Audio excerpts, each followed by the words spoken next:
pensando que eu vou entrevistar essa coisa mais linda que tá aqui, ó. Ela fica junto, não vai incomodar e a gente humaniza mais ainda a nossa entrevista.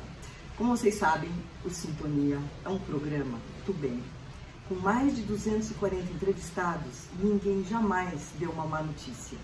E a gente sempre procura estar up to date, trazendo coisas do momento, assuntos que façam bem para a alma, para o coração, para o corpo físico. E assim nós vamos cada vez mais e mais dando a nossa contribuição neste plano de como é cumprir uma missão. Eu, Beth, para quem me conhece, me sinto realmente engajada numa missão. O meu propósito é fazer com que as pessoas se sintam bem. A convidada de hoje também tem grandes propósitos na vida, porque quando eu a conheci recentemente, depois até falaremos onde foi, eu fiquei encantada com o tema que nós vamos abordar hoje. Eu chamo para fazer companhia, peço licença aqui para minha terceira convidada. Renê, por favor, eu estou aqui junto a Renê Castelo Branco. Tudo bom? Oi, Beth. Já tomamos o nosso café, tiramos a máscara porque estamos distanciadas, vacinadas, né? Politicamente corretas. E é o seguinte, a Renê é jornalista e documentarista. Eu já gostei desse título à beça. E ela é o seguinte, veio fazer uma apresentação do que é possível ter um país, um Brasil sem pobreza. Só que além disso, a Renê, ela trabalhou nos principais veículos impressos de São Paulo. Na TV Globo, trabalhou como editora em São Paulo, Rio e Londres, é isso? Nossa, que chique, mulher! Nos últimos 20 anos, na Globo News, criou o programa Sem Fronteiras e a faixa de documentários do canal Voluntária no Pacto Brasil Sem Pobreza. Quem é que não gostaria de ter um Brasil sem pobreza? Renê, é possível? Bom, nós do Pacto Brasil Sem Pobreza, a gente tem certeza de que é possível, né? Agora, para ser possível, a gente acredita também que precisa de um engajamento de todas as forças democráticas que acreditem nisso. E eu tenho reparado o seguinte, o pacto começou a funcionar, foi lançado em dezembro do ano passado, quer dizer, não, dezembro de 2020. Porque agora a gente virou o ano, né? Agora já virou o ano, né? Dezembro de 2020, tá.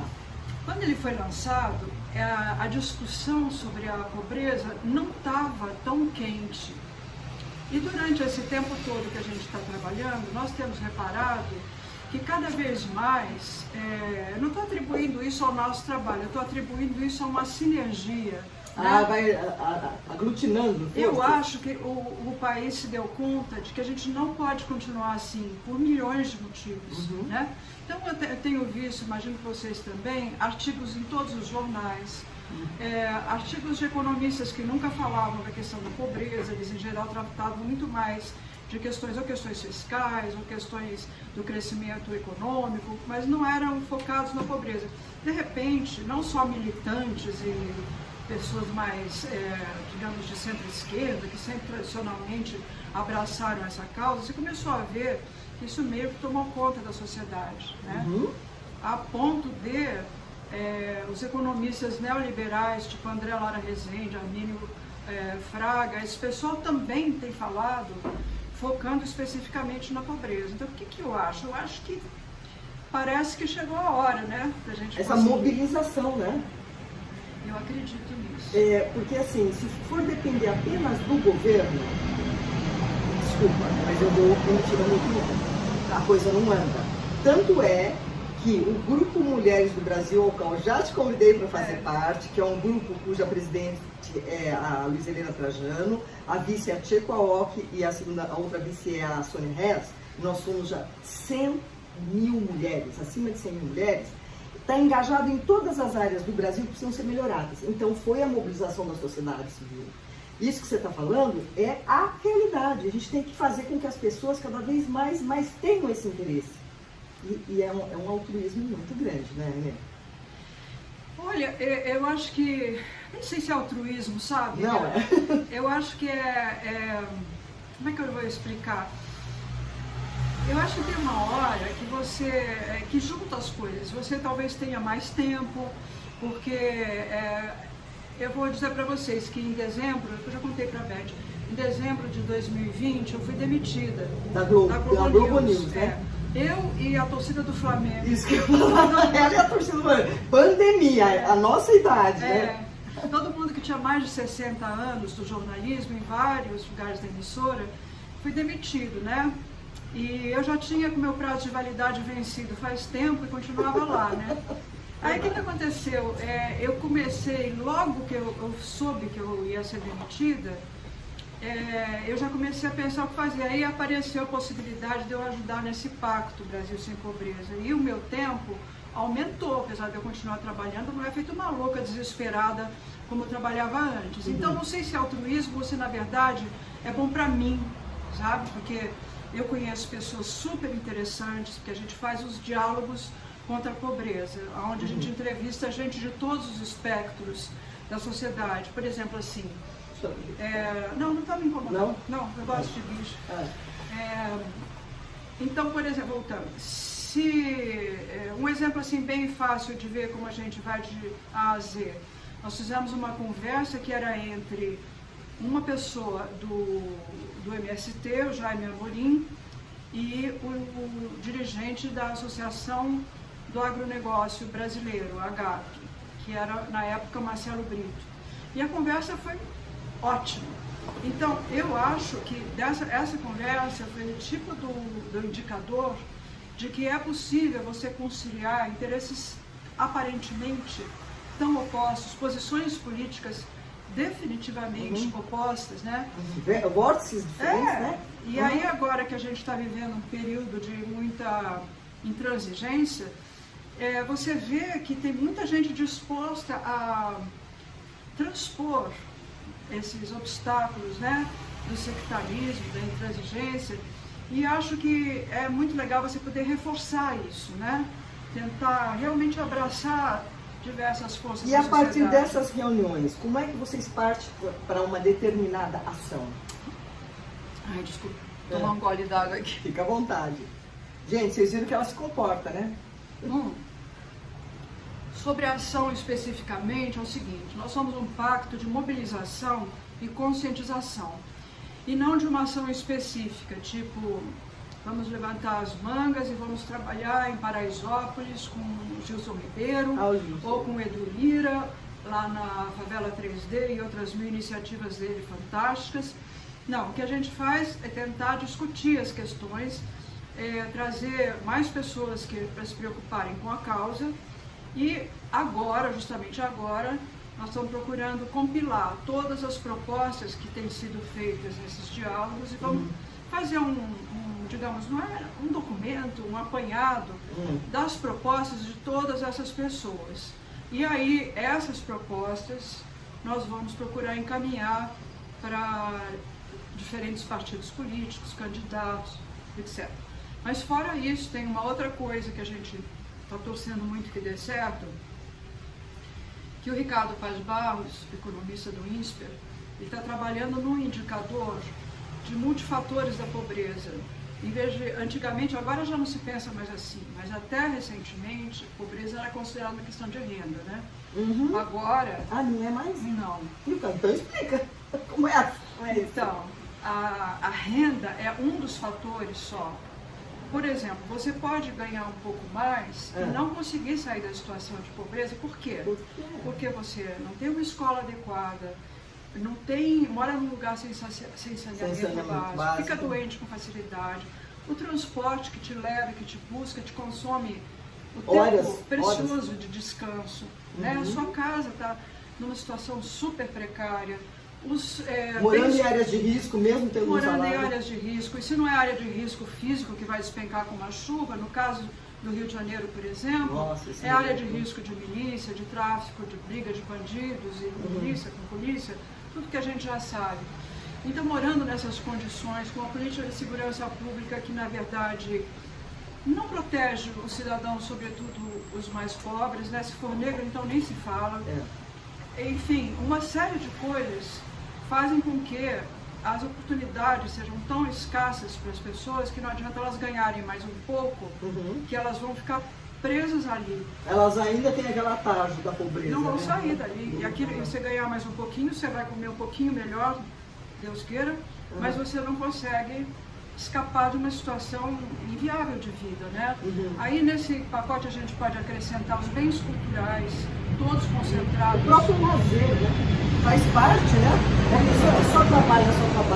Não tem um momento de relaxamento, isso é importante para Pois é, o agora bem-estar emocional. o que eu acho também é que tem muita coisa interessante de lazer na periferia que não é valorizada por quem não mora lá e não conhece, né? Eu, por sorte, eu tive muita sorte, porque como eu sou jornalista, eu conheci muitos lugares que não são aonde eu moro, pelo contrário, muito longe. Fiz muitos amigos que moram em favelas e não querem sair. Não Porque querem eles são sair. militantes, trabalham para superar as condições locais, né, e valorizar as condições locais.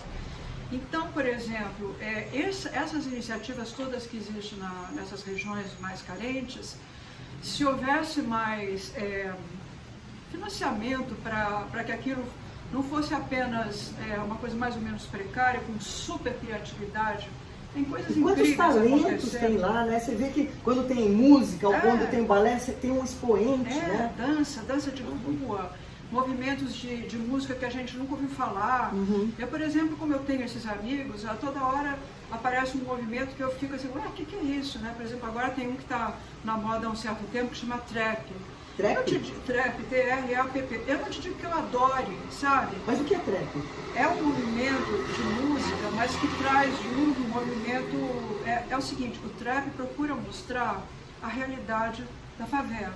Tá. Aí o que acontece? Os clipes dessas músicas, que eu digo, eu particularmente não adoro, mas eu acho muito interessante e curioso. Eles se referem ao que as pessoas estão vivendo lá. E eu demorei para entender. Então, por exemplo, tem um amigo que ele faz os clipes de trap e eu falava, poxa, mas o que é isso exatamente? Por que você faz assim? Porque tem signos de violência, etc. Aí ele falou, não, eu sou um cronista, entendeu? E acabou musicando a situação. O que ele está fazendo é isso, ele está mostrando a realidade. Aí a gente vem de fora e fala, ai, apologia da violência. Não é apologia da violência, é retrato do que os caras vivem. Eu custei para ter esse clique, sabe?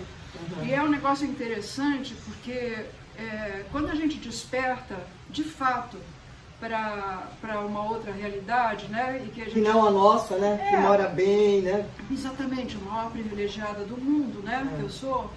E que todas nós, eu acredito que assistam ao Temos canal um da teto, NET. né? A gente tem muita sorte, né? Não, eu sinto assim, nós somos tremendamente abençoados, porque quando você vê essa situação que está no mundo, a situação do que está acontecendo agora no Brasil, a gente só tem que agradecer. Somos privilegiados sim, né? Apesar de que a nossa situação no Brasil, se a gente não enfrentar essa questão básica da pobreza absoluta, eu acho que... vai barranco abaixo. Isso não está bom para ninguém, né? Não. Não existe possibilidade de estar bom para alguém. E vocês ficam, por exemplo, vocês prospectam empresas que possam se engajar nesse projeto para poder, que custa dinheiro, né? Para poder ajudar a melhorar, né? A gente prospecta para fazer o nosso acervo do que tem de interessante acontecendo, que já é uma quantidade imensa de coisas acontecendo. Agora, a partir das conversas que nós temos tido, a gente tem cada vez mais certeza que, embora a gente precise muito mesmo no país da iniciativa privada, sem políticas públicas não vai dar certo. Entre outras questões, porque as políticas públicas elas precisam direcionar a ação da iniciativa privada. Por exemplo, esses neoliberais como André Lara, como Armínio Fraga, eles falam exatamente isso, precisa de políticas públicas e o país tem que ter metas. Essas metas têm que ser cumpridas. E com consciência, não é assim discriminado, pois né? Então, eu acho que graças a Deus que a iniciativa privada está acordando para tudo isso já tem um bom tempo, mas eu acho que a gente realmente precisa Estamos muito... engatinhando, Renê?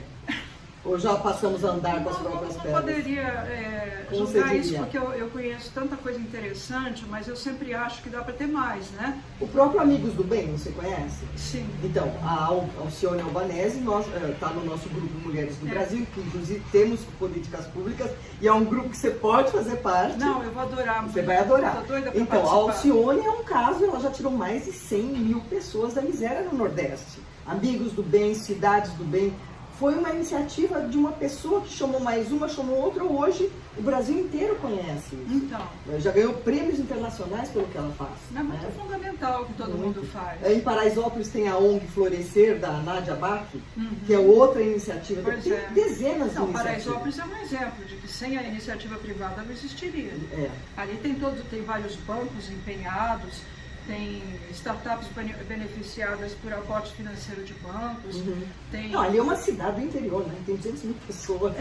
Então, 200 mil pessoas. mas não é só a iniciativa do pessoal de Paraisópolis, eles conseguiram criar uma rede né, de apoio da sociedade civil importantíssima. Agora, a rede com o Estado, né, as políticas públicas ali, elas podiam ser mais fortes também, né? Parece até que houve um momento, muito lá para trás, no governo da Marta Suplicy, que teve uma experiência muito interessante com relação a melhorar as condições de vida de áreas da cidade bastante precárias.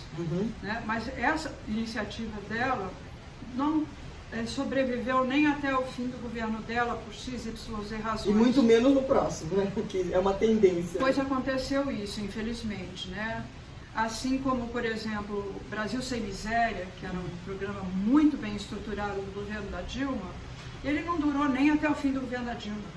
Ela mesma, depois, se não me engano, de 2 anos de governo, começou a ter que alterar as prioridades dela por questões políticas, que nem vem ao caso, nós não estamos aqui para discutir política. Eu estou dizendo só que era um programa super bem estruturado, que tinha envolvido 18 ministérios. Então, cada ministério participava, o de transportes participava de um jeito, de educação, de bababá. E ali tinha um programa que não era só assistencialista, tipo assim, vamos dar dinheiro para complementar a renda, porque a pessoa não pode viver assim, tinha isso. Mas tinha um projeto de superação dessa situação. E dar condições de melhoria de vida, né? Oportunidades de trabalho, né? Desenvolver a potencialidade qualidade do emprego, qualificação profissional, todas essas coisas que hoje inclusive impedem que o Brasil cresça, né? A gente está numa situação que é a tal história, não é mais uma questão assim ética, moral, de compaixão, é uma questão até, quem não acredita em nada disso, não se importa, está se importando, porque o país não vai crescer, né? O empresariado sente isso brutalmente, né? E você vê a proporção dos ricos para os pobres. Nós somos povoados por uma maioria pobre. Não, aí não dá nem para Então, é desproporcional. Então, se a gente não investir na educação das famílias mais empobrecidas, o que vai ser do futuro do nosso país? Exato. Então, iniciativas como a sua é que vem corroborar que, sim, há o que se fazer. E eu fico muito feliz de estar podendo aqui entrevistar a Renê e vou contar onde é que eu a conheci. Nós temos um grupo que chama-se Oval Table Feminino, que foi criado pelo Niemeyer. O Jorge, eu ia falar outro nome. Foi meu vizinho, quando eu tinha 11 anos de idade. É mesmo? Olha só, Meu os amigo de encontros. infância. Os encontros. O Jorge, ele tem o Oval Table masculino, que ele tem lá os seus empresários, mas ele resolveu montar uma turma de mulheres poderosíssimas, que não é mulher socialite, não, é mulher que faz, como vocês estão vendo aqui com a Renê. Ou como outras do grupo, nós já somos mais de 100 integrantes. 130, né? E está crescendo a cada... Porque assim, é um grupo só de WhatsApp, olha que interessante, que colocam lá os seus feitos, o que vocês têm realizado, o que tem sido publicado. Tem artigos da Isabel Franco contra a corrupção, belíssimos. Cristina Carvalho Pinto, muita gente, Ivone Zeger. São pessoas que vão lá e mostram como estão agindo e contribuindo para melhorar o país. E eu deixo aqui uma perguntinha para vocês. O que é que você que está nos ouvindo tem feito para contribuir para o seu país melhorar? Nem que seja só orar, já ajuda, não ajuda? Orar ajuda. Energia positiva é energia tudo. positiva, vibração. Agora, pensa bem, pertence são desses grupos de engajamento que possam levar você a ter um trabalho que vai contribuir para melhorar o nosso país, porque o nosso país é bom demais. Uma maravilha. Gente, o Brasil, pode falar o que quiser, mas para mim o Brasil é um espetáculo. A gente só precisa dar uma ajeitadinha nos olhos. Não, quanto mais a gente viaja aqui dentro, mais a gente vê que... As riquezas naturais, o Brasil é um e as espetáculo. pessoas? Pessoas. Ó, como eu tô aqui com ela hoje, já criamos uma sinergia, já tive um convite para ir para o Rio de Janeiro, já tá tudo certo. Mas, ó, além disso aí, eu quero assim, temos que ir atrás de acabar com a pobreza extrema no país. Agora, quais são os principais entraves para isso? E não é uma notícia, é só a realidade, o que é que tem que ser melhorar, revisto. né? Sem pensar em má notícia. Bom, antes de mais nada, eu preciso dizer que eu tenho vários companheiros, né, dedicadíssimos, que são os fundadores do Pacto. Eu sou uma egressa, depois que já estava tudo organizado, eu cheguei para ajudar a divulgar, né, por conta da própria formação. Mas nós somos várias pessoas dedicadíssimas, cada uma na sua área. Alguns são com experiência no trabalho com pobreza, trabalharam com o Unesco, trabalharam com várias coisas, enfim. Mas você fez uma pergunta concreta, entraves, né? Eu acho que, nossa, se pensar nos entraves, tem muitos entraves, porque eu acho que a enormidade dos problemas é tal que às vezes você fica assim, por onde começar, né? Porque na verdade, se a gente for analisar, nós temos, passando fome mesmo, veja se é possível, 19 milhões de pessoas. Isso passando fome. É uma barbaridade, né? Que está mal mesmo. Dá até um nó na garganta, dá sério, até gente. um nó. Dá um nó na minha garganta. Tem lugares bastante inacessíveis que as políticas públicas não... nem quando as políticas públicas eram mais focadas em alcançar algum objetivo, conseguiam chegar em determinados lugares. Ainda é preciso chegar nesses lugares. Então, vou dar um exemplo bem bobo, mas não é bobo, é simples. Por exemplo, quando começou a pandemia, que todo mundo se mobilizou para ajudar como foi possível. Aliás, se não fosse a nossa mobilização da sociedade civil, tanto deles próprios que precisam, quanto das pessoas que podiam ajudar de fora, eu não sei o que tinha sido da maior parte dessa população, mas enfim, teria nessa morrido época, de fome, né? Com certeza, Teria morrido. sem dúvida. Mas nessa época eu conheci um senhor chamado Jorge, lá numa favela, no Rio de Janeiro, que ele fazia o seguinte, ele ia até os lugares onde as pessoas não estavam em cadastro nenhum, não tinham nem documentos. Não existiam? Elas não existiam, não sabiam de nada e ninguém sabia da existência delas. Nossa. E ele ia até lá avisar, olha, está distribuindo cesta básica lá embaixo. Aí chegava lá e encontrava uma pessoa sem a menor condição de se locomover. Lá levava ele, entendeu? Então, isso numa favela no Rio, né? Que é aqui, não é Nordeste, né? E que nem era das piores favelas. Então, em todo lugar, a gente tem esse problema. Por exemplo, a gente tem aquele cadastro CRAS, que é um cadastro de registro de todo mundo, né? Que é muito importante para desenvolver as políticas públicas, né? Você sabe? Mas ele tem que ser ampliado, porque ele foi, não quero falar nada, mas ele foi negligenciado, tá? Tem que ser atualizado, vamos colocar assim. Vamos deixar assim. Tem que ser atualizado. Então, tem entraves para acabar com a pobreza, por exemplo, no Nordeste tem uma carência. Lembra do programa do milhão de cisternas? Sim. Bom, esse programa foi muito bem e conseguiu tirar muita gente da situação de fome. Muita gente começou a plantar. O mínimo é a água, né, para beber, né? Começou a plantar, começou a viver do seu próprio cultivo, vender muitas coisas. Tem uma associação importante, a Associação do Semiárido do Nordestino. Eles fizeram um cálculo. O que falta de cisterna? Precisaria ter mais 450 mil cisternas para abastecer pequenas propriedades, 450 mil cisternas para pequenas propriedades e 350 mil para famílias. Então, por exemplo, um entrave é uma coisa que a gente já tinha começado. Parte daí, né, que não tem, né? E não tem mais, tem que fazer. Mas não é que se a gente se determinar a fazer, vai fazer. Sim. Né? Mas aí tem gente que diz assim, o teto de gastos. Bom, esse teto de gastos também já era. No mundo inteiro não se acredita mais nisso. E nem os tais economistas neoliberais, eles próprios estão falando, Gasto social é investimento agora, nesse momento. Sem gasto social, sem investimento. E não pode ser desviado para outra coisa, né? Tem que vir para ele mesmo. Isso aí já é outra questão. Que aí a gente já entra em uma... Por exemplo, de onde vai tirar o dinheiro? Tem 1 milhão de subsídios que não precisariam existir. Né? Entendi. Tem várias... como é que a gente fala? Privilégios mesmo, que poderiam deixar de haver. E se direcionados para outras áreas, né? Com certeza, né? Tem muitas áreas onde você pode reduzir gastos que não são os gastos sociais, né? Sim. Agora, aí já é uma outra briga de cachorro grande, porque os próprios subsídios, cada vez que você vai fazer uma reforma tributária, o que acontece? Vai um setor da economia, não, aqui não.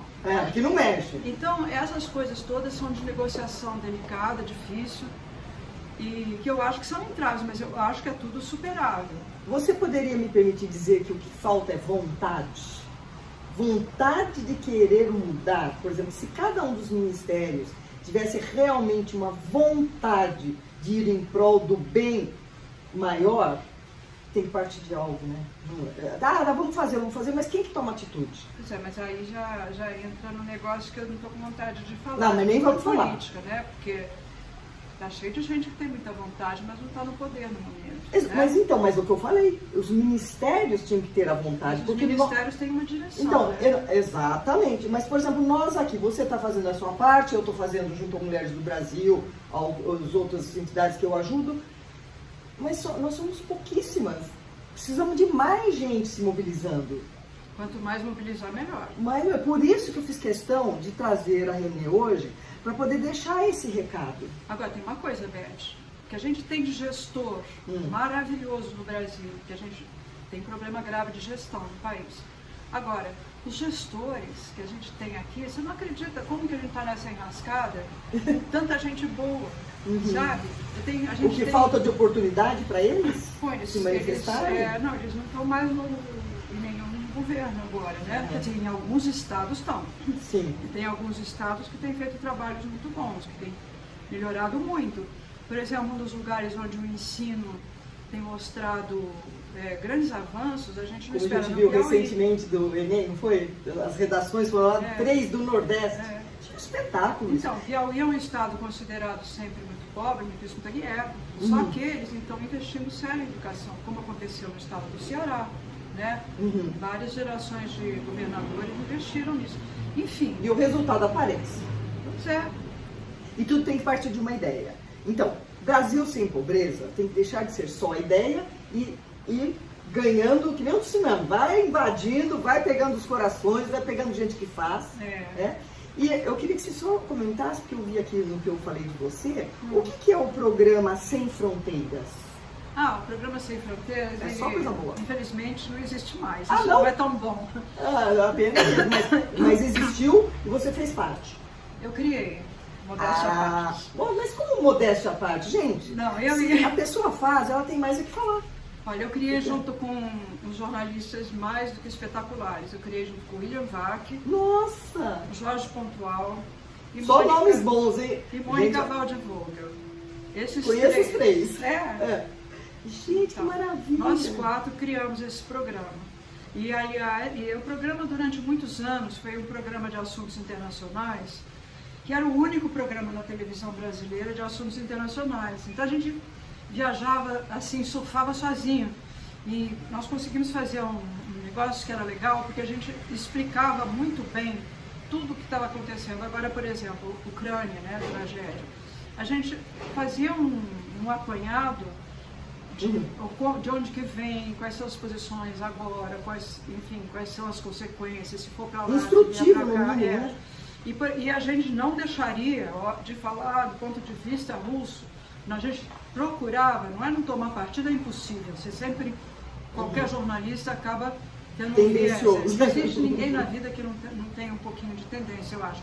Mas a gente procurava deixar claro quais eram as diferentes posições. Então ele fazia muito sucesso, sabe onde? Em cursinho vestibular. Tá. Em faculdades, assim, no comecinho da faculdade, em colegial, fazia muito sucesso. Mulher que faz, né, gente?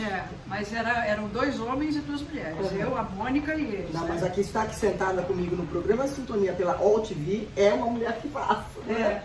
Isso que é importante, é uma honra. Então, isso era esse programa que durou até recentemente, depois que eu parei de fazer, que foi difícil me desapegar. Dói, né? Que eu comecei a fazer os documentários, aí eu parei, ficou uma moça muito legal no lugar, chamada Carolina Odoni, mas agora o programa está sem espaço na atual grade da Globo News, que é muito de cobertura, né? E aí os programas ficaram meio assim, tirando fora do Gabeira, né? Que é uma maravilha. O Gabeira, eu gosto muito disso. Também coordenei ele. É mesmo? Minha paixão. Você falou em documentário, ela faz documentários. Pode citar um que você fez? Olha, deixa eu falar. Que pena, né? Nosso programa vai acabar rapidinho. Gente do céu! Acabou? Não, já acabou, mas tudo bem. Vamos dar uma explorada no tempo. Quero que você fale do documentário rapidinho. Vamos lá. Então eu vou falar muito rápido.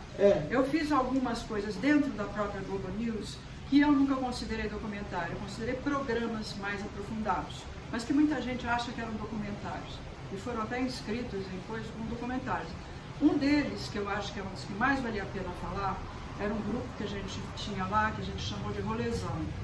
Rolezão brincando com aquela história, não sei se vocês se lembram, de rolezinho, daquela criançada que entrava nos shoppings e tal. Eu vou dar uma...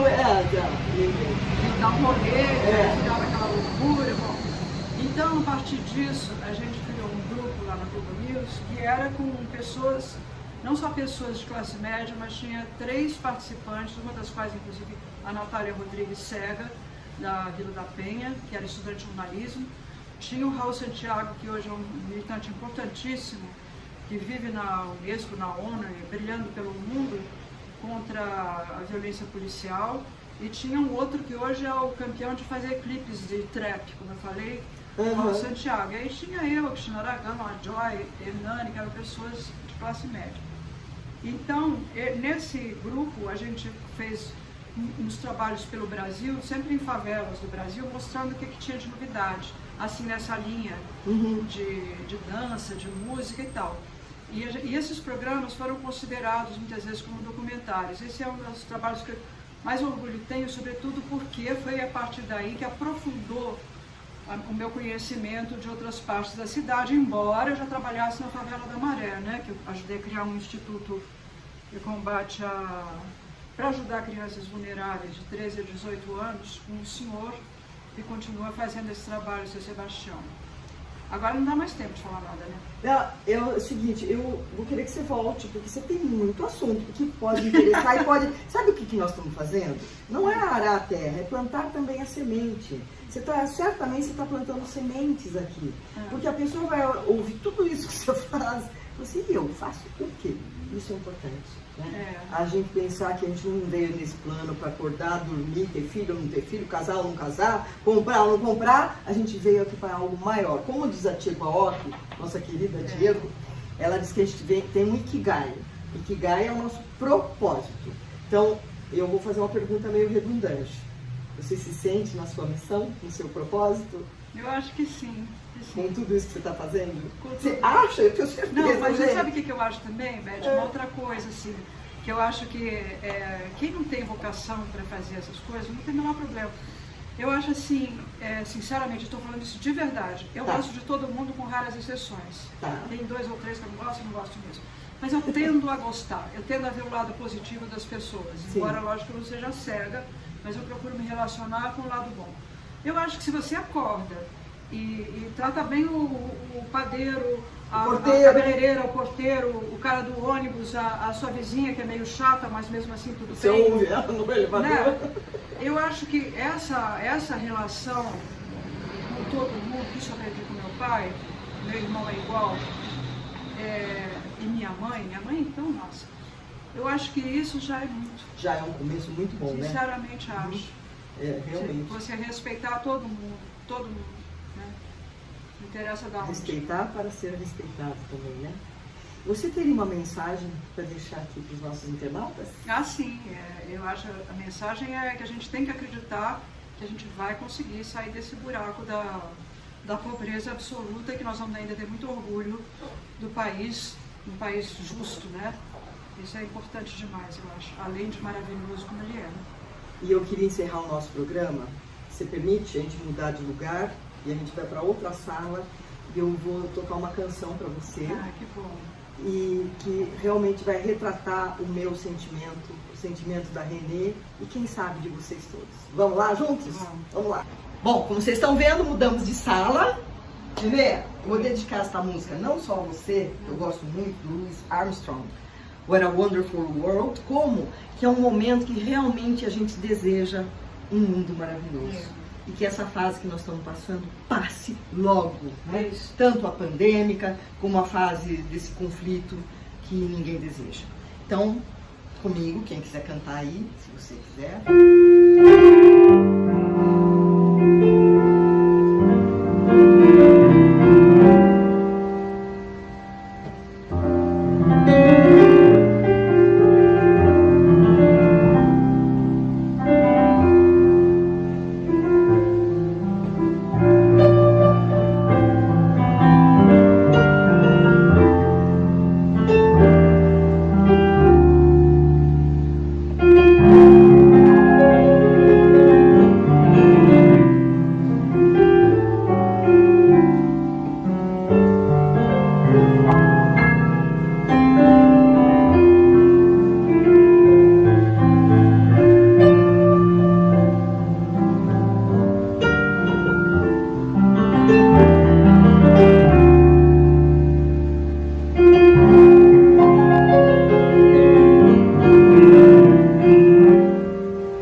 Que deu um nó na minha garganta. Tô sentindo aqui a minha entrevistada com os olhos marejados.